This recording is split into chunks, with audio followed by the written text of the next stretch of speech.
Quarter ಫೈನಲ್ಗಾದ್ರೂ ಬರ್ಬೋದು ಅಂತ ಅವರು ಪ್ರೆಡಿಕ್ಟ್ ಮಾಡಿರ್ತಾರೆ. ಅನ್ಫಾರ್ಚುನೇಟ್ಲಿ ಅದು ಆಗೋದಿಲ್ಲ. ಈ ರೀತಿ ಕೊಲಂಬಿಯಾ ತಂಡದ ಮೇಲೆ ತುಂಬಾ ಎಕ್ಸ್ಪೆಕ್ಟೇಷನ್ಸ್ ಇರುತ್ತೆ. ಆ ಟೈಮಲ್ಲಿ ಈ ಕೊಲಂಬಿಯಾ ಫಿಫಾ ರ್ಯಾಂಕಿಂಗ್ ನಲ್ಲಿ 17th ಪೊಸಿಷನ್ ಇರುತ್ತೆ. ಆ ತಂಡದ ನಾಯಕ ಆಂಡ್ರೆಸ್ ಎಸ್ಕೋಬಾರ್, 27 ವರ್ಷದ ಫುಟ್ಬಾಲ್ ಪ್ಲೇಯರ್. ಅವರು ಸೆಂಟರ್ ಬ್ಯಾಕ್ ಅಲ್ಲಿ ಡಿಫೆಂಡರ್ ಆಗಿ ಆಡ್ತಾ ಇರ್ತಾರೆ. ಈ ಆಂಡ್ರೆಸ್ ಎಸ್ಕೋಬಾರ್ 1967 ಮಾರ್ಚ್ 13ರಂದು ಕೊಲಂಬಿಯಾದ ಮೆಡೆಗಿನ್ ಸಿಟಿಯಲ್ಲಿ ಜನಿಸಿರ್ತಾರೆ. ಅದೇ ಸಿಟಿಯಲ್ಲೇ ಕೊಲಂಬಿಯಾದ ಫೇಮಸ್ ಅಥವಾ ಇನ್ಫೇಮಸ್ ಡ್ರಗ್ ಡೀಲರ್ ಆಗಿದ್ದಂತಹ ಪಾಬ್ಲೋ ಎಸ್ಕೋಬಾರ್ ಜನಿಸಿದ್ದು. ಪಾಬ್ಲೋ ಎಸ್ಕೋಬಾರ್ಗೂ ಫುಟ್ಬಾಲ್ ತುಂಬಾ ಇಂಟ್ರೆಸ್ಟ್ ಇರುತ್ತೆ. ಅವರು ಕೊಲಂಬಿಯಾದ ಬೇರೆ ಬೇರೆ ಕಡೆಗಳಲ್ಲಿ ಫುಟ್ಬಾಲ್ನ ಸಪೋರ್ಟ್ ಮಾಡೋದಕ್ಕೋಸ್ಕರ ಹಲವಾರು ಸ್ಟೇಡಿಯಂಗಳನ್ನ, ಫೀಲ್ಡ್ಗಳನ್ನ ಮಾಡಿಕೊಟ್ಟಿರ್ತಾರೆ. ಅದೇ ರೀತಿ ಅಲ್ಲಿರುವಂತಹ ಫುಟ್ಬಾಲ್ ಕ್ಲಬ್ಸ್, ಅದರಲ್ಲಿ ಅವರು ಹೆವಿಯಾಗಿ ಇನ್ವೆಸ್ಟ್ ಮಾಡಿರ್ತಾರೆ. ಅದರಲ್ಲೂ ಅಲ್ಲಿದ್ದಂತಹ ಒಂದು ಕ್ಲಬ್, ಅದು ಅತ್ಲೆಟಿಕಾ ನ್ಯಾಷನಲ್ ಅಂತ, ಆ ಕ್ಲಬ್ ಅಲ್ಲಿ ಅವರು ಇನ್ವೆಸ್ಟ್ ಮಾಡಿರ್ತಾರೆ. ಆ ಕ್ಲಬ್ಗೆ ಈ ಫುಟ್ಬಾಲ್ ಪ್ಲೇಯರ್ ಆಗಿದ್ದಂತಹ ಆಂಡ್ರೆಸ್ ಎಸ್ಕೋಬಾರ್ ಕೂಡ ಆಡಿರ್ತಾರೆ.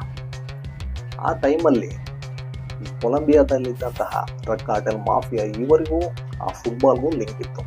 ಯಾಕಂದ್ರೆ ಆ ಫುಟ್ಬಾಲ್ ಕ್ಲಬ್ಸ್ ಏನಿದೆ ಅದನ್ನ ಇವರು ತಮ್ಮ ಇಲ್ಲೀಗಲ್ ಆಕ್ಟಿವಿಟೀಸ್ಗೆ ಯೂಸ್ ಮಾಡ್ಕೊಳ್ತಾ ಇದ್ರು ಅಂತ ಹೇಳಲಾಗ್ತಾ ಇದೆ. ಅದೇ ರೀತಿ ಈ ಕೊಲಂಬಿಯಾ 1994 ವರ್ಲ್ಡ್ ಕಪ್ಗೆ ಕ್ವಾಲಿಫೈ ಆದಾಗ ಈ ಮಾಫಿಯಾಗಳು ಈ ಕೊಲಂಬಿಯಾ ತಂಡದ ಮೇಲೆ ಹೆವಿ ಬೆಟ್ಟಿಂಗ್ ನ ಮಾಡಿದ್ರು. ಅಲ್ಲಿ ತುಂಬಾ ಮನಿಯನ್ನ ಇನ್ವೆಸ್ಟ್ ಮಾಡಿರ್ತಾರೆ ಅವರು. ಆದ ಕಾರಣ ಅವರಿಗೂ ಸಹ ಈ ಒಂದು ವರ್ಲ್ಡ್ ಕಪ್ ನಲ್ಲಿ ಕೊಲಂಬಿಯಾದ ಬಗ್ಗೆ ತುಂಬಾ ಎಕ್ಸ್ಪೆಕ್ಟೇಷನ್ಸ್ ಇರುತ್ತೆ. ಅದೇ ರೀತಿ ಆ ಸಮಯದಲ್ಲಿ ಕೊಲಂಬಿಯಾ ಬಗ್ಗೆ ವಿಶ್ವಕ್ಕೆ ಇದ್ದಂತಹ ಒಂದು ಇಂಪ್ರೆಷನ್ ಏನಂದ್ರೆ ಅಲ್ಲಿ ಬರೀ ಡ್ರಗ್ ಕಾರ್ಟೆಲ್ಸ್, ಮಾಫಿಯಾ, ಈ ರೀತಿ ಕ್ರಿಮಿನಲ್ ಆಕ್ಟಿವಿಟಿಗಳು ಜಾಸ್ತಿ ನಡೆಯುತ್ತೆ ಅನ್ನೋ ರೀತಿಯಲ್ಲಿ ಒಂದು ಬ್ಯಾಡ್ ಇಮೇಜ್ ಇತ್ತು ಕೊಲಂಬಿಯಾಗೆ. ಈ ವಿಶ್ವಕಪ್ ನಲ್ಲಿ ಭಾಗವಹಿಸಿ ಅಲ್ಲಿ ಗೆಲ್ಲುವುದರ ಮೂಲಕ ತಮ್ಮ ದೇಶಕ್ಕೆ ಇದ್ದಂತಹ ಒಂದು ಇಮೇಜ್ ಏನಿದೆ ಅದನ್ನ ಬದಲಾಯಿಸಬಹುದು ಅಂತ ಆ ದೇಶದ ಜನ ನಂಬಿದ್ರು.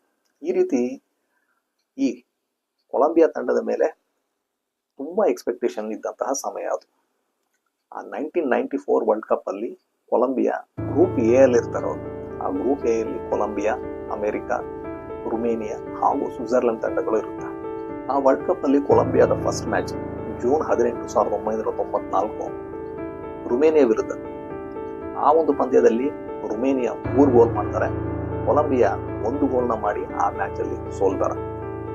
ತುಂಬಾ ಎಕ್ಸ್ಪೆಕ್ಟೇಷನ್ ಇದ್ದಂತಹ ಫಸ್ಟ್ ಗೇಮ್ ಅಲ್ಲೇ ಕೊಲಂಬಿಯಾ ಸೋತೋದ್ರು. ಅದು ಅವರ ಫ್ಯಾನ್ಸ್ಗೆ ತುಂಬಾ ಡಿಸಪಾಯಿಂಟ್ಮೆಂಟ್ ನ ಉಂಟು ಮಾಡುತ್ತೆ. ಆದರೆ ಅಲ್ಲಿದ್ದಂತಹ ಮಾಫಿಯಾಗಳಿಗೆ ಅದು ಕೋಪವನ್ನು ಉಂಟು ಮಾಡುತ್ತೆ. ಆಗ್ಲೇ ಅವರಿಗೆ ಅಂದ್ರೆ ಈ ಫುಟ್ಬಾಲ್ ಟೀಮ್ ಅವರಿಗೆ ಮತ್ತೆ ಕೋಚ್ಗೆಲ್ಲ ಈ ಮಾಫಿಯಾದಿಂದ ಥ್ರೆಟ್ಸ್ ಕಾಲ್ಸ್ ಬರೋದಕ್ಕೆ ಶುರು ಆಗುತ್ತೆ. ಮತ್ತೆ ಕೆಲವು ಮಾಫಿಯಾಗಳು ನಾವು ಹೇಳಿದ ಆಟಗಾರ